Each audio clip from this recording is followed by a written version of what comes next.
For people who want to know what is the Keith Andrew Network, the whole point of my talk show is to show you that even with having a learning disability, I can still amount to something. And at the same time, I'm able to turn myself into an example for people out there dealing with any types of learning disabilities and disabilities to never give up and prove people wrong. Prove to them that labels do not dictate who you are and who you're going to be, so prove them and still amount to something.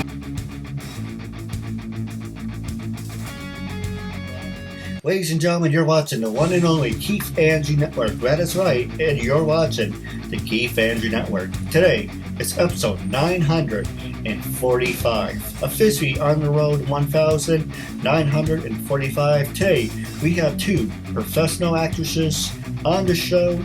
One of them owns her own company. Can't wait to get into that. But, that being said, the following is brought to you by the Keith Andrew Network. This will be available on Facebook, Twitter, and LinkedIn. So make sure to like, subscribe, and support the Keith Andrew Network. Follow is also brought to you by disabilities. Hashtag disabilities do not dictate who you are and who you're going to be. It's proved about it. Step out to something. So that being said, we're going to take a quick commercial break. And when we come back, we're going to jump right into it. Hi, my name is Mina Ownlee, and I'm an actress out of Atlanta, Georgia. I've been here since I come from being an actress in New York City in musical theater, and I'm happy to be here with Keith and having this interview.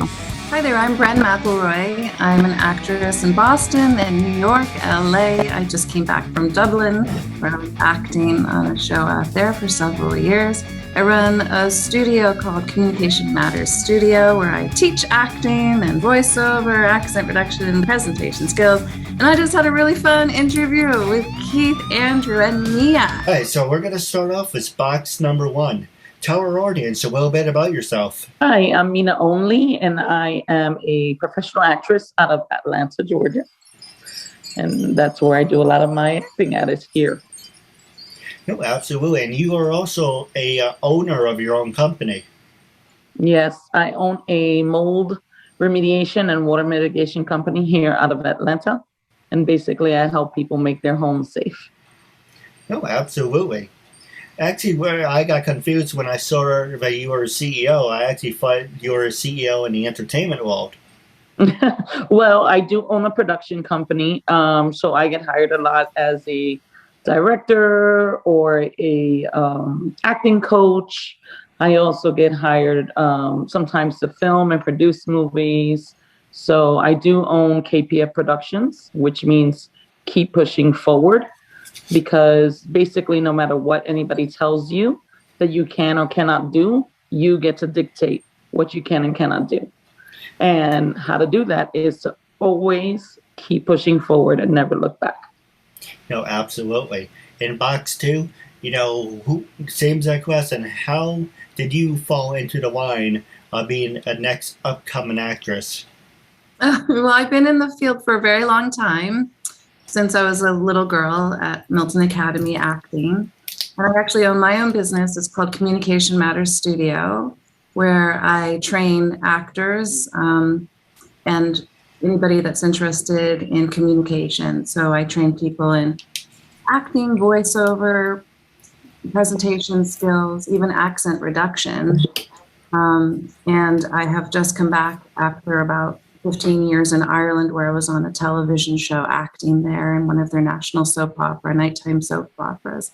So I'm back here in Boston, in my native town of Cambridge. That's where my studio is. And I'm acting away here and doing films, auditioning for different theaters. And I've just finished about 10 short films since October. And in between then, I'm also coaching many different clients. So it's been quite busy, but very difficult to actually readjust to America after having been away for so long.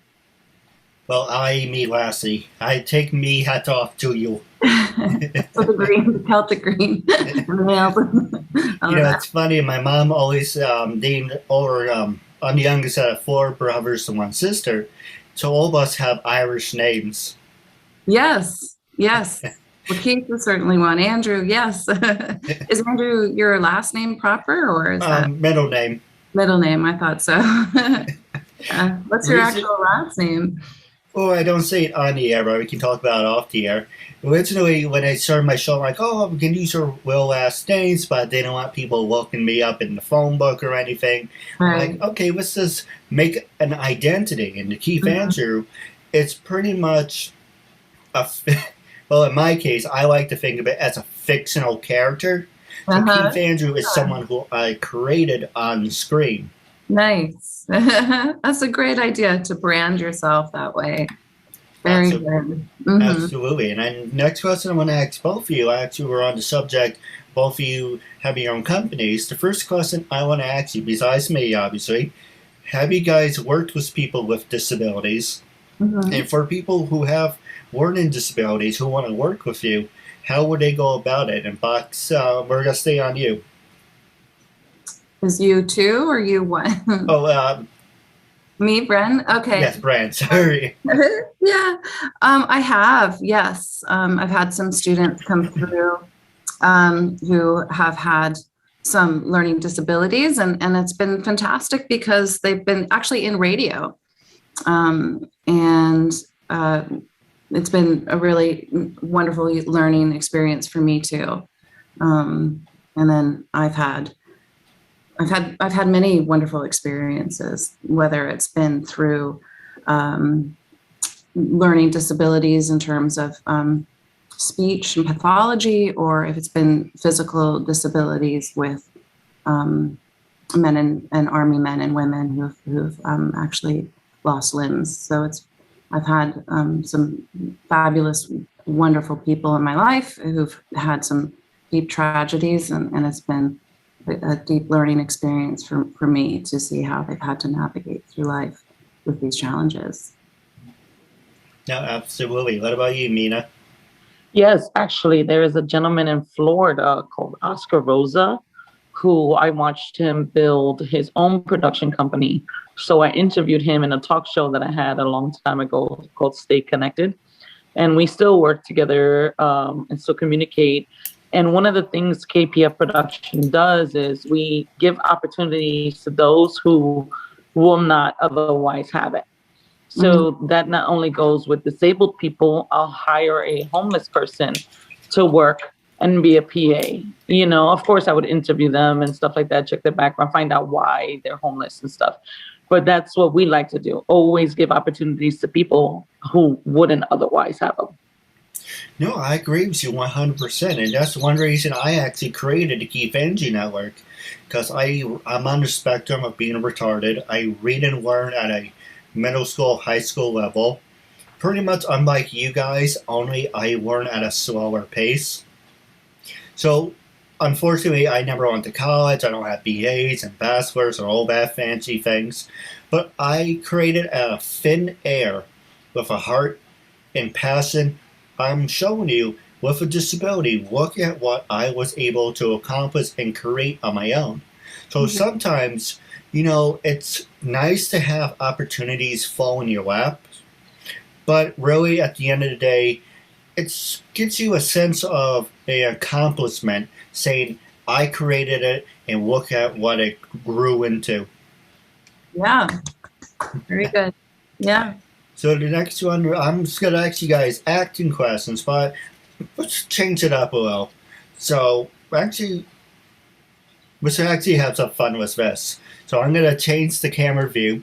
So it's now, instead of being one-on-one, it's like this. So this is how it's going to work. Each of us are going to ask any question you want, as long as it's professional. Ask each other any acting, any production, and Mina will come back definitely after she gets her internet connection. But with that being said, first question I want to ask you, and I do apologize if my disability shows, but hey, that's the hint of the show. Question I want to ask you is, what experience do you have in making videos? And Brent, this is for you. Oh, I've lots of experiences making videos in terms of home videos, We're all actors now are doing our everything's on self tape. So we have had a very quick learning curve in the COVID experience of having to light ourselves, do our own hair and makeup, and really have very high quality home videos for auditions, pretty much first and callbacks, and pretty much then if you get the role, you're meeting your castmates for the very first time in person when you walk in to do your first table read. It's mind blowing. So I just remember the very first few days of COVID. Nobody had setups. People were using sheets for background. So we've all learned that quite quickly. But in terms of how to make videos in terms of film, I've worked with some wonderful first time directors, especially in the last few years, with a lot of student films, independent film directors as well. It's been working with people who are just starting out. Very, very interesting to see how they're capturing the learning wheel. I mean, I've been in the business since I've been 18, and this is a secret. I'm not 18 anymore. Don't tell anyone. But yeah, so it's been really fascinating, and I love the learning curve and seeing people learn and grow. My most attracted I am to people as a person in film and making films is the collaborative experience, not one that's a dictator type experience. That's not fun. But the collaborative experience is extraordinary for me as an actor and performer. No, absolutely. Actually, the next question I want to ask you is, have you ever, well, actually ask you about disabilities, have you ever thought about making a documentary or a TV short documentary about, say, hypothetically, me, for an example? Would that be something you'd be interested in, or it has to be something that it's workable? I would love to do something. I haven't thought about that until just now, but I have some people that would be that I could get together that would be fascinated to do the subject matter that you've just spoken about, that would be able to do a slam dunk deal with that. Yeah. And I would love to be a part of that for sure. I love storytelling, and I love truthful storytelling and real life stories. Because filmmaking is, if you have the story, you have the film. And how you execute it is extremely important. And I've met, especially in this last year, some extremely talented people from BU and University of Rhode Island who would be, I would love to collaborate with them. And if you would be the subject matter, that would be incredible too. And some of the people, I don't want to name names on an interview, but I could talk to you after this about that. No, absolutely. Well, what about you, Mina? Yeah. She looks in a beautiful garden. Do you have a dog, Mina? Yeah, I think she has the mic off. One thing about doing double interviews is I like bringing people together, but the internet connection is not always perfect. But yeah, it's always got to be a right step in the progress. But look at that weather in Atlanta. Looks amazing. No, it does. Atlanta. That's where all of the actors are going, all non-unions. A lot of work there at the moment. It's pretty great place. No, absolutely. So actually, while we wait for Mina, so the other thing I do want to talk to you about is, what is the most rewarding part of making videos? I didn't hear that first part. A bird interrupted you. Not a problem. I didn't hear that. You're going to have to repeat. Sorry. Not a problem. What's the most rewarding part about making videos? Videos, movies, videos. I think the most rewarding part is so I guess it is that collaboration, that team spirit, that weird exhaustion, knowing at the end of the 14-hour day, knowing that you've really worked hard and you've done good work.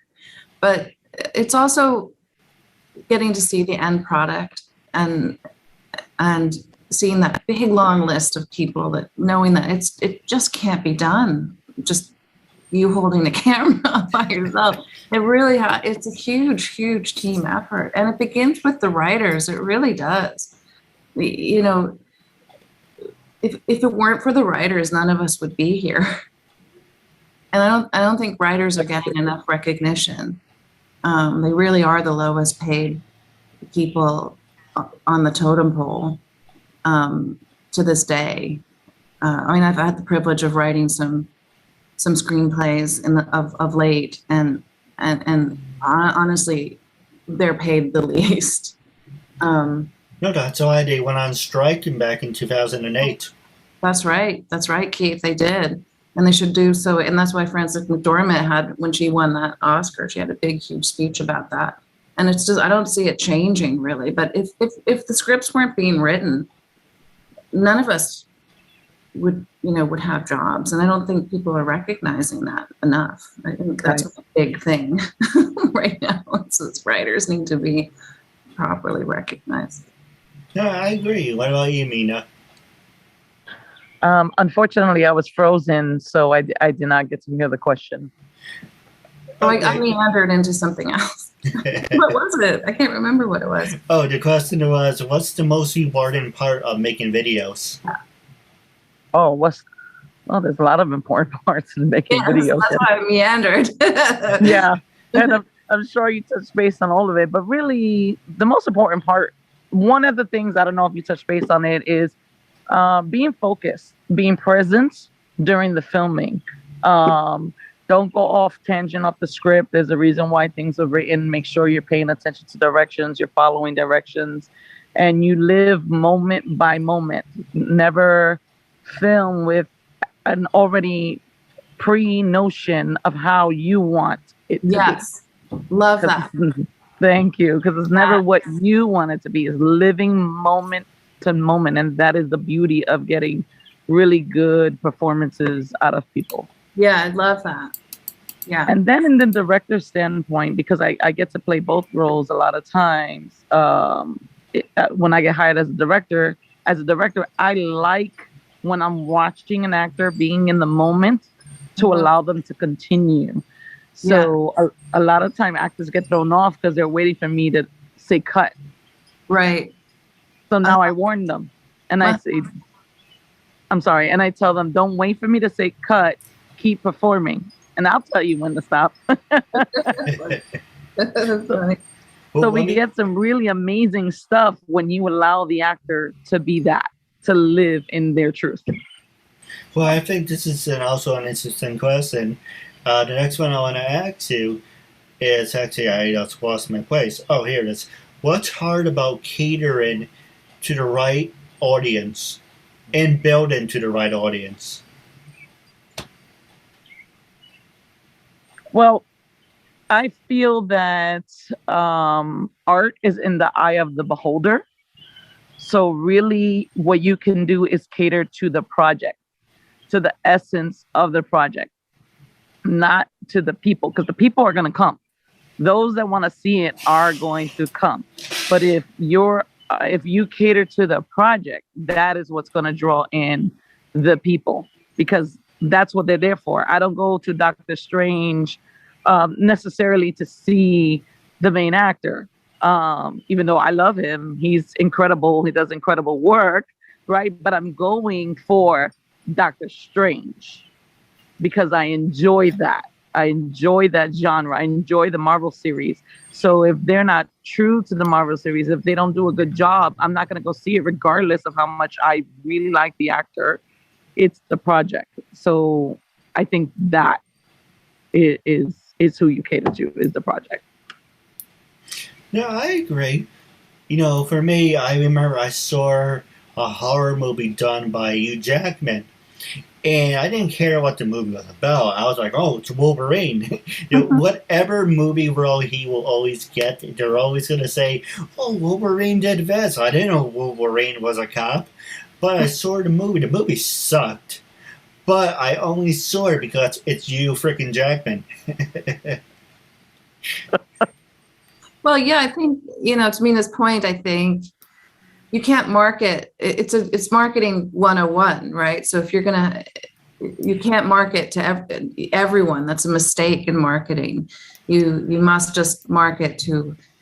You're never going to get everyone in to buy your flower pot. You just have to make a really lovely, intricate flower pot and know that those that like that will come to your store to buy that flower pot. So it's about, as you were saying, as we were talking about earlier, it's about branding and specificity and understanding that you want to drop that Irish name, maybe because then you're going to be the Irish guy they're going to interview, maybe you want to be a bit more innocuous or something like that.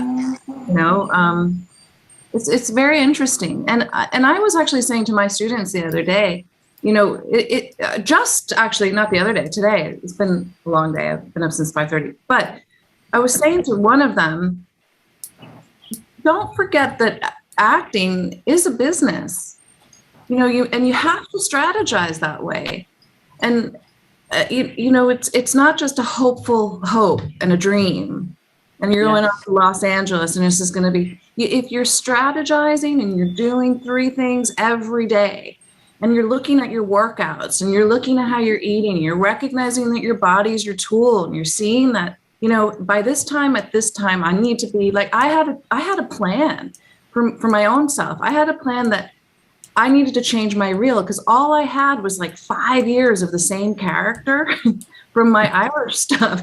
And it was really good work. But I mean, they're like, and so I specifically auditioned for certain roles. I needed a mother, I needed a professor, I needed a doctor, I needed a nurse. I wanted to do some accents. And I did it. And I was exhausted and I did it.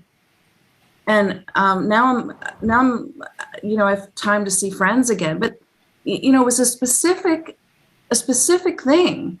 And it was a strategy to change up what I knew was lacking, so that I can get maybe better representation, so that I can get back to New York, so that I can, Boston's not a place for actors if they really want to be serious about acting. Yeah. Be in the hubs, Atlanta, LA, New York. You got to be there. Yeah, absolutely. Strategize it. Now, I do have a couple questions for you guys off the air, but I want you to be honest. Well, let me give my 2 cents on this subject. Right. After I go back to the question, so just a reminder on my part, what's hard about catering and building to the right audience? For me, I want to be in the entertainment world, but when I turn myself into an example for people with disabilities, automatically people are assuming I'm going to have disabled people on the show. Sometimes, yes, that is, if they're in the entertainment world, and if they have a good story, absolutely, you're more than welcome to. But for the most part, I'm turning myself into an example to show you if I can do it, you can do it too. So it's actually no reason just to have the mindset of saying, oh, well, he's only going to talk about disabilities for a half hour, and I'm not really interested in that. Oh, I never thought that of you. No. I didn't think that neither. Crossed my mind. Never. It's probably the wrong audience. Back to marketing. True. Actually, I thought about marketing, so I can definitely talk to you guys about off the air about working together. But the question I want to ask you, Brent, is when I first approached you to be a guest on my talk show, what made you say yes? How do you feel now, and what do you recommend to other people? Well, I think it's always great to be and flattering to be asked to do any interviewing. I did look you up did a little dig. And then, so I always think, I have an auntie who always says, if you're invited, it's polite to say yes. And like, you didn't seem like you know, it didn't seem like it was going to be an odd experience. So I also thought, you know, it's good for me to talk through stuff, to encourage your messaging as well, which I'm an advocate of and for. So I thought that I would try to be supportive of that, you know, on platform. And then also for my own gain to get out there and chat and have a little goo with you about what I do. You know, it's a win-win. Why not? No, absolutely. Like I said, you know, for my show, you don't have to have a disability to be on the show. By being on the show, you're supporting people with disabilities. Yeah. And the person with, obviously, the show, but you're helping make the statement that labels do not dictate who you are and who you're going to be. And Mina, what about you? What made you say yes, and how do you feel now? So when you first approached me and you showed me the link, I was like, oh man, I'm going to click this link and it's going to take over my Facebook. That's happened to me before with somebody. Yes. So I was very hesitant. And then, you know, I started researching, of course, because that's what we do. And yes, like Ren said, it's always flattering when somebody wants to interview you. But we do have to be wary in this day and age because there are a lot of scammy people out here. But once I noticed that you wasn't scamming, you were so patient with me and understanding of my time constraint. I was like, I'm going to do it. I want to support him. I'm going to make time. I mean, I flew all the way over here just to make sure that I was here driving wise. You know? Me too. Like rush hour, like, yes, screaming at the people, get out the way. I promised. Me too. So it's important that I supported you. It's important that I honor my commitment. I always honor my commitments once I say yes to something. And again, it's good. I mean, she was a nice surprise. I didn't expect to see Ren, you know?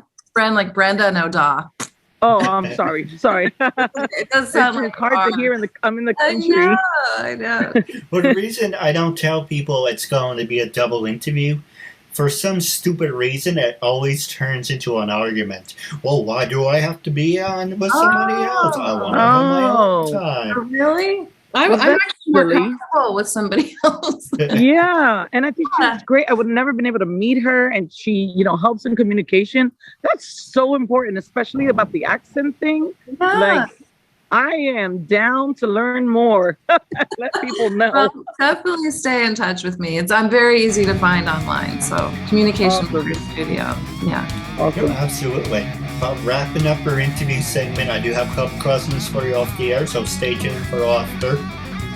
But the first thing I want to talk about is June 10th. If you want to add this to your phone, at June 10th at 8 p.m. Eastern, it's going to be my 9-year anniversary. I would love to have you guys with us. But awesome. if you're watching on YouTube, Facebook, Twitter, and LinkedIn, make sure to like, subscribe, comment, and support. Until we meet again, it was a real honor and privilege having both of you as a guest, and I can't wait for part 2. Thank you, and have a good night.